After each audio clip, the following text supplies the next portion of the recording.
Hello everybody and welcome to Krista So Crafty. My name is Krista. Today I'm just going to show you very quickly how I put some little straps onto a tote bag. Now there's lots of different ways of doing this. This is just one way, but I will show you what I'm going to do. So these bags were made by a friend of mine, and same as the straps. It's just he wasn't too sure on how to attach the straps onto the bags. So I told him bring them to me and I would do it. So he made all the straps. There's lots of different patterns and whatnot. I'll show you a whole bunch of them here. He's made lots and lots of straps. So I'm just picking some and sewing them on a bag. These straps are all different lengths, so all basically I'm doing is lining them up on one end, lining them up, and then I'm just making sure that they're the same length, like that. So now I have two straps ready to go on this blue bag. I'm going to zoom you in and we'll get you a little closer so you can see what I'm doing. All I'm going to do is now you could measure the distance on both sides, but all I'm going to do is just going to put one down here, approximately, what is that, maybe 2 inches from the edge. Sorry, you can't see. Okay. And then all I'm doing is I'm laying it so that the rough edge is facing up. And then all I do is flip the strap over and put a pin in there to hold it in place. And what this does, I can get a hold of it here. What this does is it encases the rough edge, the raw edge, inside where I'm going to sew, because I'm going to sew here. Okay, so I'll show you the other side. So now I've got this side, so I'm going to move to the other side. I'm going to back you up just a little bit. You want to make sure that your strap is not crooked. Okay, so this is how it's going to be when it's done. But to start with, I'm going to fold it like this, approximately 2 inches again from the edge, and then fold it up and get a hold of it like so. Make sure you don't have the back layer in with in here. You want to just make sure it's a single layer. And then I put a pin in like so, and be careful you don't poke yourself. And there, one side is done. So now all I do is I just flip it over and I take my other strap and I line it up on one side to where the strap is over here, for example. Same thing, I'm going to lay it down here, flip it up, and then I'm going to make sure again that I only have the single layer of material, and I'm going to put a pin in here like so. And then I'm going to do the same thing. I'm going to make sure that my strap is not, you don't want it twisted like this or anything, right? So just make sure that it's all laid out nice. And then I flip it over, line it up to where the strap is on the other side, like this, and then flip it up, get a hold of that one layer of material and the strap, and put a pin in it. Make sure it's straight, like that. And then it's ready to go. It's all ready to go. The straps are on, and now I'm just going to take it to the sewing machine and show you how I sew it. So when I go to sew these, what I'm going to do is I'm going to go, and I'm sorry, the lighting is here, bad over here. I'm going to put just a box around here. I'm going to sew a box on just like that, and then that will be enough to hold the straps in place.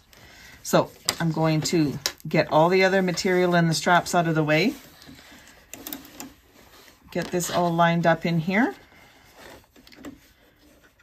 my thread out of the way, and I get my needle in place and I put my needle down, and then I take my pin out. I don't take my pin out until I get my needle in place, so that needle is helping to hold the strap in place.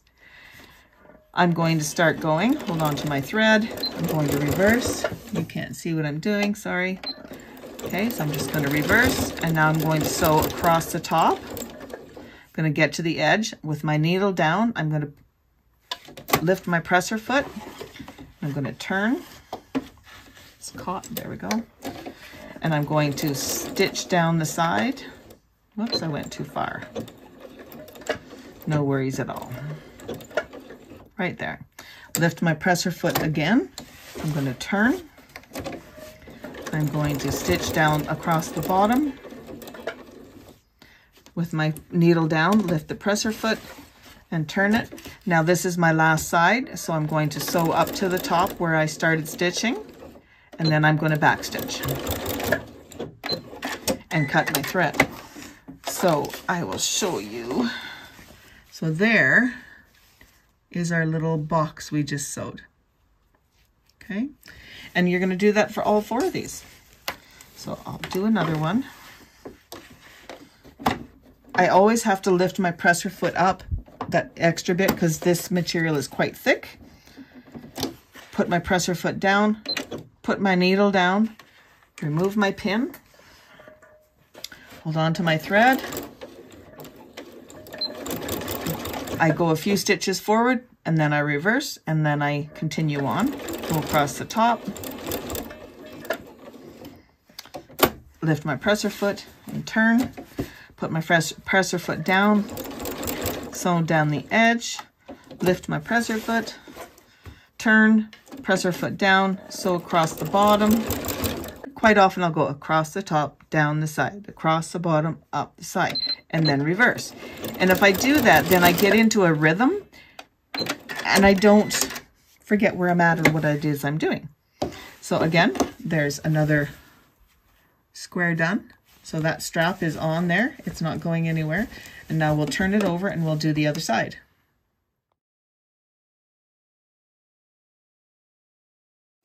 And here we are coming up the last side of the last one. Cut our thread.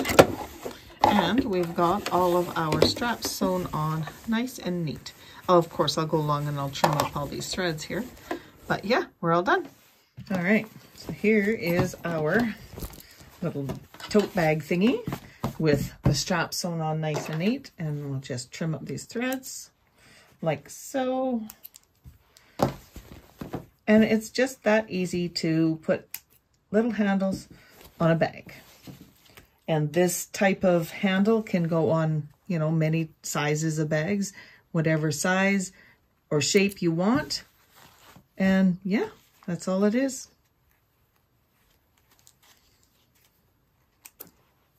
I hope you enjoyed this short video tutorial on how to put handles, straps onto a bag. Now, the other thing is you can also, so I just did the box, you can also put an X in the middle. So you would go across, down here and here, and then go down, and then sew up, and then go across, and then backstitch. You can do that as well, but for these bags, this is what I'm doing, is I'm just doing the box around, and I think they're great. So if you enjoyed this tutorial, please give my video a thumbs up. I'd really appreciate that. Consider subscribing to my channel, and don't forget to click on the little bell notification to remind you when I upload a new video. So again, thank you for joining me, and happy crafting.